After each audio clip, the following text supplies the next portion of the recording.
India versus England second test जोटी कि दृढ़ स्थित अच्छी एवं इंडिया से ऑस्ट्रेलिया एवं वेस्टइंडीज मध्य चलता सेकेंड टेस्ट रे वेस्टइंडीज ऑस्ट्रेलिया को कड़ा जवाब दौर। आसतु प्रथमे India versus England second test उपर नजर पकाइबा 587 रन विशाल स्कोर छिड़ा कर भारत आउ जवाब रे इंग्लैंड टीम मात्र 77 रन रे 3 विकेट हराई सारी जोटी कि इंग्लैंड को कमबैक करबा बहुत मुश्किल है पारे। इंडिया तरफ यशस्वी जसवाल 87, केएल राहुल 2, करुण नायर 31 रन करथिला बेले कैप्टेन शुभम गिल 269 रन गोटे विशाल पारी खेलते मात्र आउ 31 रन कर प्रथम थर पर से 300 स्कोर क्लब रे शामिल होते जहाँ भी बहुत बढ़िया इनिंग्स खेलते से ऋषि पंत जे कि 25 रन करथिला बेले रेड्डी जे कि मात्र 1 रन करथिले से रविंद्र जाडेजा बहुत बढ़िया पारी खेलते 89 रन पारी खेलते रविंद्र जाडेजा शुभम गिल एवं जाडेजा का मध्य सबुठारु अधिक सर्वाधिक 203 रन पार्टनरशिप होता से सुंदर बहुत बढ़िया बैटिंग करते 42 रन करते शुभम गिल एवं सुंदर मध्य 144 रन पार्टनरशिप होता पर आकाशदीप 6, मोहम्मद सिराज 8 एवं प्रसिद्ध कृष्णा 5 रन कर आउट होते से 587 रन लक्ष्य को पिछा करथिबा इंग्लैंड टीम आरंभ विकेट हराई चलता।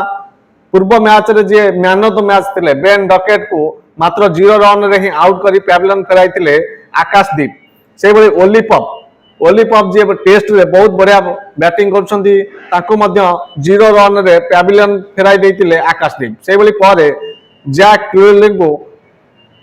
आउट करथिले मोहम्मद सिराज पर जो रूट एवं हरिब्रुक मध्य गोटे 52 रन पार्टनरशिप चली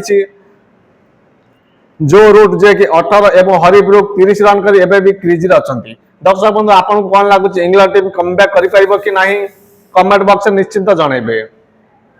587 रन कर साला पर टीम इंडिया ए मैच को जीतिबो निश्चिंत काहेकि ना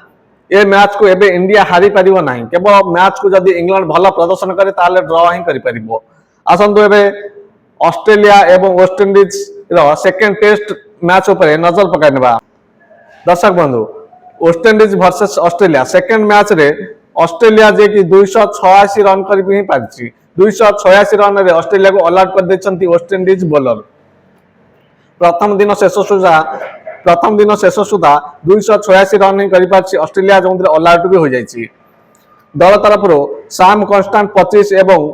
उस्मान खाजा जे कि 16 रन करथिले ओपनिंग पार्टनरशिप 47 रन थिला भलो थिला हेले पर विकेट पड़िबार लागितला। कैमरन ग्रीन जे कि 26 रन करथिले से स्टीवन स्मिथ 3 एवं ट्रेविस हेड 29 एवं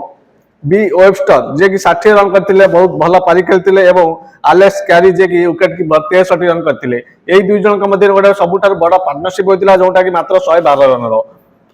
पर पॉट कमुन्सी 6 एवं नाथन लयन 11 एवं जॉस हजेलवुड मात्र 10 रन करथिले। एई भली भाबे ऑस्ट्रेलिया 286 रन ऑल आउट हो जाइतिला। दर्शक बंधु ऑस्ट्रेलिया गोटे बड़ टीम तांको भल टक्कर देछि वेस्टइंडीज टीम जदि आगो वेस्टइंडीज टीम भल प्रदर्शन करि पारे द्वितीय तृतीय चतुर्थ दिन तो ए मैच को जीति भी पारे से अल्जाइक जोसेफ 4टी विकेट नहीं जो कि महत्वपूर्ण 4टी विकेट तक मिलता एवं जॉर्डन सिल्स 2टी विकेट मिलता। दर्शक बंधु रिपोर्ट आपको केमिति लागिछि कमेंट बॉक्स में निश्चिंत जणाइबे चैनल को सब्सक्राइब भी करनेबे।